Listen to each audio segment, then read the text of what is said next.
Ikot tayo dyan sa may bahagi po ng Visayas area. Ang unang Cebuano na accredited lawyer ng International Criminal Court ay binahagi ang kanyang landas patungo yan sa international law. Pero no comment ho muna dun sa kaso ni dating Pangulong Rodrigo Duterte.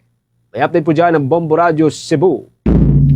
Nabigyan ng malaking karangalan ng Cebu matapos mapasama ang isang Cebuano, si Attorney Rameses Victorious Gatchalian Villagonzalo, sa prestihiyosong listahan ng International Criminal Court kung ICC bilang kauna-unahang Cebuano accredited lawyer ng ICC. Sa eksklusibong panayam ng Bombo Radio Cebu, ibinahagi ni Attorney Villagonzalo ang mahaba at mahirap niyang paglalakbay patungo sa larangan ng international law. Ayon sa kanya, ang patuloy na pag-explore sa iba't ibang sangay ng batas at ang matinding pagnanais matuto ang nagtulak sa kanya papunta sa ICC. Aminado naman siyang challenging ang international law, ngunit naniniwala siyang mananatili itong mahalaga at relevant sa konteksto ng Pilipinas. Personal naman niyang layunin na makapaglingkod bilang pribadong abogado upang direktang makatawan sa mga individual na nangangailangan ng legal na representasyon sa ICC. Bagamat bago pa lamang siya sa larangan, malinaw ang kaniyang paninindigan. Ayaw niya ng messianic role, mas nais niyang pakinggan muna ang mga Cebuano o sino mang lumalapit at suriin kung dapat niyang tanggapin ang kaso. Nang tanungin ito tungkol sa mga komentong maaari umano siyang makatulong kay dating Pangulong Rodrigo Duterte na kasalukuyang may kaso sa ICC, mariin niyang nilinaw na ayaw niyang mag-assume. Binigyang linaw nito na bukas siya sa pakikinig sa sino mang lalapit pero kailangan pa rin pag-aralan kung tatanggapin niya ang kaso o hindi. Dagdag pa niya, para lang ito sa mga naniniwalang dahil accredited siya ay kaya niyang resolbahin lahat, pero hindi ganon. At klinaro rin niya na wala pang lumalapit mula sa kampo ni Duterte sa kanya hanggang ngayon. Ako yung email officially granting my application. I was literally speechless for a few minutes. Di ako naka-emit.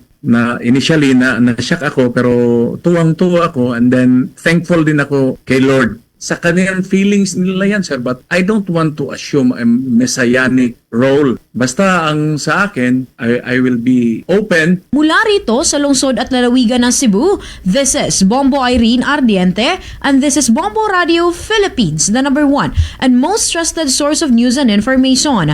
Basta Radio. Bombo!